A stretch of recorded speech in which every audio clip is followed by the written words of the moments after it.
247 Sports. Matt, where are you perhaps further along defensively than maybe you anticipated 3 games into the season? Yeah, that's a great question. We got some stuff in last week. I would say that I was glad to be able to get in and kind of get out there and practice. But our guys are doing an unbelievable job, I think, with the installations and the learning and the different pieces and putting that all together. I just can't give enough credit to the way that they've gone after this and studied and learned and practiced and improved. What's really been great is, we'll put things in, and sometimes you put things in and you're taking a look at it and you're like, man, I'm not really sure if I like that or not. And then they're kind of like, hey, let's give it one more look. And they fixed it, or they've made you feel more comfortable about those calls, which I love, like that ownership that they've been able to do with some of the stuff that we've done. So it's been pretty good. Pretty good, yeah. We'll go over here, Kellyanne Stitz, WSYX. Just heading into the bye week, looking at the last 3 weeks, the defense has played very well. But what's the focus this week as you guys get ready to go on the road to Washington? Yeah, so exactly right. We got to go on the road now. We have a whole operation there. That'll be a little bit different than what we're used to communication-wise, and then certainly, Washington being in their home stadium and having that advantage for their offense. So that gives us some different challenges, and certainly just, this teams get better each week, and Washington will be, the next best team that we face in their offense. And Coach Fish does a great job. Jed does a great job with that unit, their quarterback, and their skill players, and the running game, and all the things that they present from a problem standpoint. I think they're tops, in college football and a lot of offensive stats. So he's a great coach. They got really good players. This is a huge challenge for us, the travel and kind of the change of schedule. We finally kind of getting on like a normal schedule here in season. It's been nice to be home. I really enjoy our crowd. I enjoy our fans a lot. That's a big advantage for us. And so if they can travel and get out there as much as possible, that'd be awesome. I'm all for it. Tony Girdman, Buckeye Huddle. Matt, when you got a guy like Caleb who can do all of these different things, he needs a running mate that can handle a lot of the stuff he's not doing. What makes Jalen McClain that kind of guy, and what kind of potential do you see for him? Yeah, Jalen, I think, really has, followed along with Caleb in the communication. That's the biggest piece, with the safeties. They got to talk back and forth. And depending if you're playing, middle field close coverage or split safety coverage, there's a lot of communication that goes outside from that position and then towards the front. And I think that, just learning how Caleb approaches the game, Jalen's really done a good job of kind of following that model. And so it's good when you have a great player in front of you and you do what he does. That usually helps you out a lot. But I think those two and their chemistry together, along with the linebackers, those are our main communicators. And Lorenzo's in there too a little bit, because he's kind of moving positions and tied into the middle of the defense more with the communication. I think those guys, those three in the back end, along with like Sonny and Arvell and Peyton, tying that to the front, it's been really good. I think that you see it in the meetings a lot. We talk in the meetings and we have that conversation in the meeting room, then you feel confident when you go out on the field, you'll be able to get that communication done in the moment. Matt Murphy, 24/7 Sports. Matt, in the NFL, I don't think you have 70-0 games very often, or games where you can get as many guys in. How much of an adjustment has it been for you to try and coach off of games like that, where guys are getting away with maybe some things they won't down the road, as opposed to the NFL, where every week is a major challenge? Yeah, I think that's a great point of we've got to just be consistent with what we're coaching and what we're asking the guys to do, and the coaches have done a great job of that, and the players want that too. It's good to be able to have those reps in a game where you can kind of really get that fundamental technique down and that teaching of the communication down where it's happening at game speed. Practice is great, but there's nothing like being able to do it, live in that environment under that sort of, just stress of a game. So being able to evaluate guys in those moments has been really important. I think that's it's actually critical for us going forward as we are trying to identify players in different roles and then guys that can come in certain situations and earn different spots in different units that we have. So I've actually those have been really important snaps, I think, in the games that we've had where those guys have gotten in. Over here to the right, Dylan Davis, Delaware Gazette. Having a guy like Kerry McDonald and what he's able to do that big, playing with that kind of motor, what does that do to free you up in the back end and what you want to do there? Yeah, you love to be strong in the middle of the defense, and he is strong in the middle of the defense. He's right there, right in front of the center, right in front of the quarterback, and I think offensively, you're trying to figure out, okay, how do we get around this? That's the biggest thing. So that's a key piece for us. He's done a great job, I think, of really improving and showing just how big he can play inside. And sometimes what that does to a defense is actually allows you to push your defense out a little bit more. Kind of went through that in some of the other nose guards that I've had, or interior guys that I've had, where guys maybe can widen out some alignments. They can play a little bit off and deeper because it's going to take the play a little bit longer to get to them. when you have that ability inside. So I think he's done a great job, but I think those other guys really, Will Smith showed up, he had a couple really good plays, and Edric does a good job inside, and Taiwan, those guys have all really kind of every single week gotten a little bit better with that technique. I think, K-Max he's just ahead of those guys. He's done a really good job with it. Jeremy Birmingham. Matt, after 3 games back in the college game after 25 years or whatever, how has the roster size benefited someone like you who doesn't really subscribe to one defensive philosophy?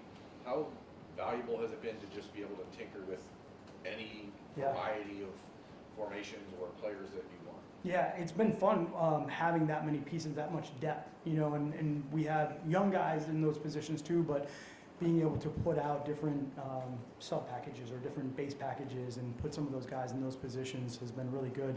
I think those guys earned an opportunity to go play, so to be able to have that much opportunity to do that with those guys has been really good. And sometimes you got to be careful because I'm looking at the board maybe on a Tuesday and I'm like, oh, we can run all these packages, and you're like, all right, we can't get all that practice because you're trying to get everybody a job and a role. And I think the coaches have done a good job of putting different guys in those positions to be able to get them all out in the field. And I think all of these snaps that we're getting now are going to pay off, in the long run. We don't know what it's going to look like a month from now, but certainly getting as much game rep as we can now helps everybody, I think.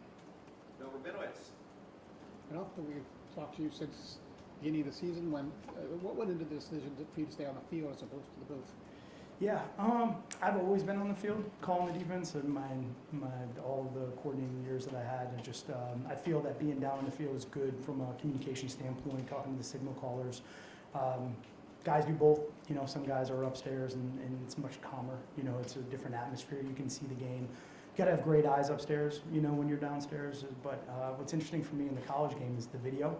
That's really crazy. We have the iPad, the tablets with you can see the whole play. It's like the entire video. I actually think this one got me the other day. I was swiping through, and I'm like, it was probably a bad play or whatever. I'm trying to correct, and all of a sudden the TV copy, and there's my daughter, on this. So I was like, what the heck is going on? I was like, trying to swipe through that. I was like, all right, wait, next.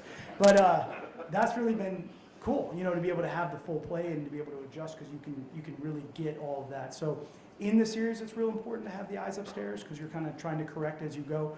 But when you get to the sideline, to be able to see that full video really makes it great down in the field. And then I can talk to the players and I can see how they're feeling. And when we make adjustments, maybe I'm looking at a guy, I'm like, hey, are you okay if we go to this call or maybe this disguise or this look? And forgetting the double blink, you're going, all right, never mind, move to something else. So you can just kind of get a better feel for how they're feeling about maybe some of the stuff that you're trying to do during the game.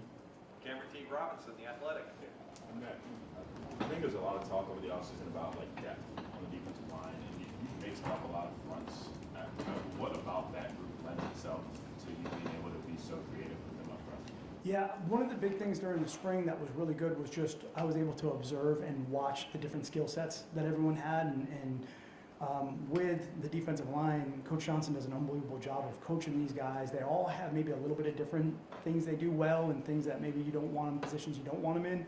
And by being able to use multiple fronts and different looks, I'm trying to just get them in the best possible position to do what it is they do well so they can go play fast and aggressive. So using that variety, I think, hopefully is helped them as they're building their fundamentals and their techniques to be in positions that are advantageous for them. And like I said, Coach Shea does a great job of, we've put a couple different looks out there front-wise, and he's just been able to get them all lined up and get them ready to go, and the communication and the techniques and all that stuff. So he's done a great job with those guys.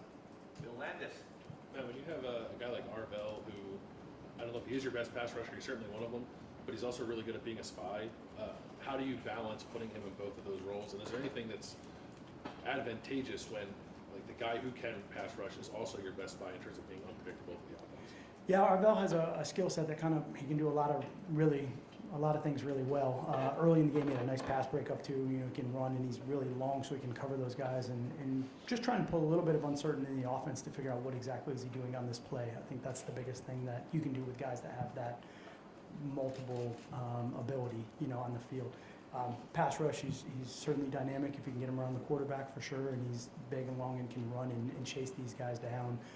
So just continually asking him to do different things. He's done a great job of just understanding that and being put in positions. There's a lot of calls on the field actually where he might be changing some of the assignments based on different looks that we have, and his ability to do that has really been outstanding. So you like those pieces on the field, sure.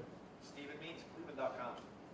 Just 3 games in, it seems like you found a defined role for Devin as a true freshman in that dime package role.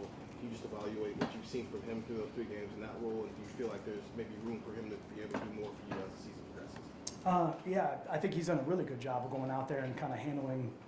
That's a pressure situation, 3rd down, some of those packages he's gone in, 2-minute, whatever it is, you have to perform. Those are kind of gotta have it moments, and I think he's done a good job. There's certainly room for improvement, and he's a young player right now. He's still trying to get all the different techniques and the alignments, but the communication's been great. Assignments have been really good. He's certainly very gifted athletically and can handle that. So hopefully these snaps that we're building on now can help, him improve as we go forward. And certainly also we're trying to build our depth, to make sure that we have that handled as we go forward, and putting him in that position, in that role, allows us to kind of build on that every single week. So there's things that we're doing in practice that maybe don't show up in the game, where he's getting the game reps to be able to get a good evaluation, maybe just kind of get him that exposure. But during practice, we're having him in some different positions too, where we feel like we're building confidence to be able to do that with him going forward. Deep right, Dan Hope, Cleveland Warriors. Washington's quarterback's a dynamic runner. What kind of challenge is that, and how much did it help to go against a guy like Parker Navarro this past week? Yeah, it certainly helped to be able to see that style of play, but getting to Washington, he's very much a little bit almost like Kyler Murray. Like that first step quickness that he has, and his ability to get the top speed it's explosive. It's fast. He's quick. He gets out of the pocket, and he's got a really strong live arm. This thing can go downfield. They've got good players to get the ball to. So that's going to be a huge challenge for us. Even when you think, you watch the tape, you think you've kind of got him bottled up, he can get out. And that reminds me a lot, like I said, of Kyler Murray, who just, it's so fast to that first step speed. Like you can go from, get your top speed in 1 step. That makes it very difficult for defensive players, especially guys in the front. A lot of times they're bigger, longer, slower. You're trying to rush, or you're trying to play the run game, because he can obviously run with the ball too a certain way. You think you have him leveraged, and then all of a sudden he sidesteps it, and then he's out the gate. So getting a look at that last week was good for us. Live in game, those reps will be valuable, and then it's got to really be next level as we go forward to Washington. Jeff Gilbert, Press Pros. Coach, coach pro guys for so long, coaching college guys. I don't know what your expectations were for these guys. A lot of new starters, but sort of what level of professionalism do they bring to the job every day, and is it more or less than what you thought it might be? Yeah, I think that's a really good just kind of observation, and I'll second all of that. These guys have been unbelievable to go into the meeting room, and I think I've said this before, but it's such a joy to kind of be around these guys. There is that professionalism that you walk into the meeting room, they're very serious, they take notes, they want to learn what the game plan is, they really want to learn about the opponent. But then there's just that also joy of they are young kids, they have that youthful energy about them, they love the game for the game. It's just all of that stuff being around younger players that just, come out of them. They have fun, they're out there celebrating the 6, 7, I don't even know what that is, but my kids know what it is, and they get excited about it. So, I love to see that energy and that excitement that they have around each other, and they're young, they're great young men, but in that meeting room and on that practice field, they're as serious as they can be, trying to just be the best players they can be. So it's a great combination, honestly, to be around. It's a lot of fun. And final question, Doug Maurice. So Matt, 3 games in, it seems to be going pretty well so far. In the end, a new defensive coordinator coming into a new program, that is a big adjustment for players to get used to you and you to get used to them, or you know what, you guys all know ball, no big deal, it's fine. Yeah, give credit to the players. I think they've done a good job of just trying to learn. And again, I would say we've carried some things over. It wasn't totally different, maybe just taught a little bit differently, maybe just more conceptual from that standpoint. There's a lot of carryover in the coverages and some of the techniques and some fronts, but not fronts that maybe weren't in the packages. We're just kind of utilizing guys in different ways. So I think the guys have just done an unbelievable job of just, being open-minded to trying to learn maybe a little bit different and put the packages together. It's been a lot of fun. Like I said, my whole goal is to, teach and mentor and coach young men and help develop young men, and hopefully have a positive impact in their lives going forward. And that's really what I'm trying to do, and that's what's been the most fun. All right, Coach, thank you very much. Okay, thanks a lot. Good to see everybody.